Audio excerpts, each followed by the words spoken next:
Thank you, Abraham. That's mostly what I'm here to say. Bruce and I have been playing with you. We've been Abrahamsters since 1999. I finally raised my hand.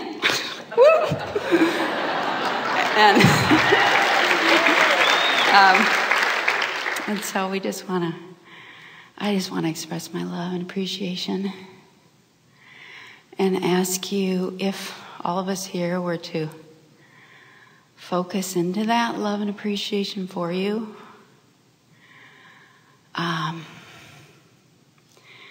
Where does that love go? Does it come to you and back to us? Does it expand to the universe? What is that love? Well, actually what it is our love focused on you and you finally rendezvousing with it. Ooh. It's about time. It just never stops, does it? In other words, you become, we reflect it back, you become, we reflect it back, you reflect it back. It's a vicious cycle of well-being. I love that. Thank you. Yeah. And then my question, I went to Oneness University in in India for a month, and what they taught us oneness as God realization and realizing that we are that. And so I guess my question is, are you Source? Are you a part of Source? Are we all that is? Or well, Source is a word like God that when it is spoken, it activates within whoever's focused upon it, mostly where they already are about it. And so over the time that we have been presenting vibration to you in response to what you're asking for, Esther's been finding words, and we have been always tweaking our vibration to help her to find words that are not so normal to you, so that there is a possibility of finding a different vibration within you. It has been an experience of offering enough different vocabulary from a perspective of all-knowing that those of you who have found distorted viewpoints about who you are or about who Source is will be able to make your way eventually through your own process of evaluation to true resonance with that which it is. Because words don't matter at all. It's the vibrational feeling of it. So as you understand that you didn't just begin when this physical body formed in your mother's womb, that is a really important part of it. And most humans do acknowledge that there must have been something before this, and there must be something more than this, because you look at your Earth spinning in its orbit in perfect proximity to other planets, and you just have to know that there's more to the equation than what you've got going on in terms of scientific discovery here on your planet. You are lovely people, but you have not managed to scrape enough earth, dirt, soil together and launch it into orbit to make a moon or anything like it. You see, you are creators who are dovetailing with creators. So a question like this is, we know, in an effort to place yourself within the whole of it. And everything that we speak is with that same intention. We want to help each of you to place yourself within the whole of it.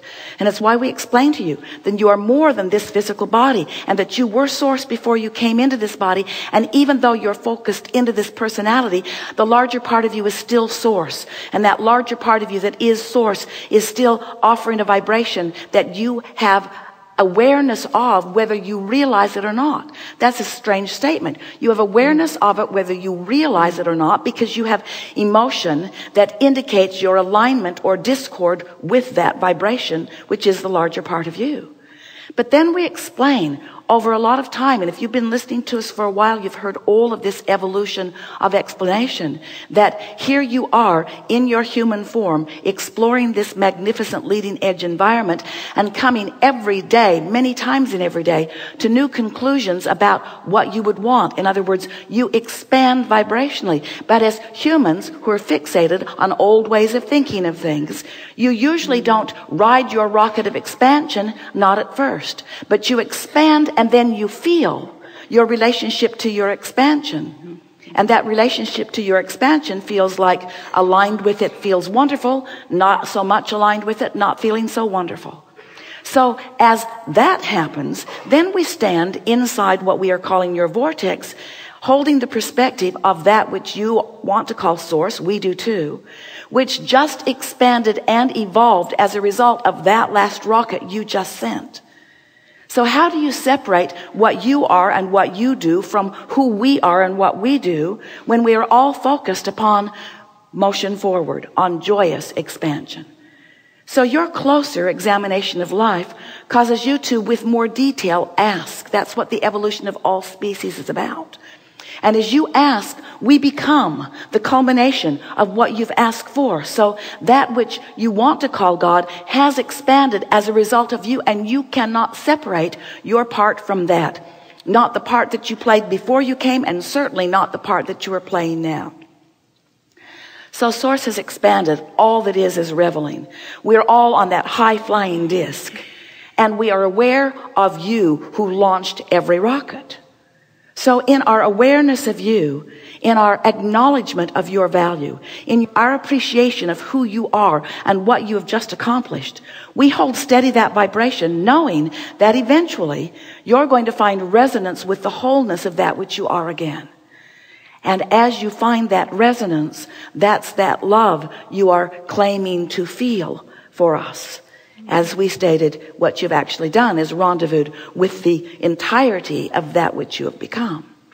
So when you ask a question or make a statement like, what is God, or who am I, or how do I, you have to include all of that. There are so many people who are so well-meaning, who want to uplift masses, who are unwilling to make that connection. And until you make that connection, you cannot even begin to be who you are or to understand how things are working out for you or anyone else. Until you put into the equation this relationship between you and that which you really are, you have no stability, you see. Now you're just running around measuring manifestations, sorting them into piles, claiming this pile to be better than that one, and that one to be better than that one, and that one to be better than that one, with no one feeling any control over which pile they play with, you see. But when you understand all of this, and you do, now, it's not just that you have control over what comes to you. It's that you have control over the way you feel. You have control over not just your access to Source in the way that you can apply it to other things in a creative manner, but control over the way you access Source in the way that you can now feel it wholly resonating within you. That's what our friend is describing. He's new to us, he says, but not really. Because he's been finding resonance with all of this in many different ways. This is not the only place to find resonance with who you are, you see. But it is a place that will teach you what that resonance is that you're feeling and how to do it on purpose. Yeah. Thank you. Yeah.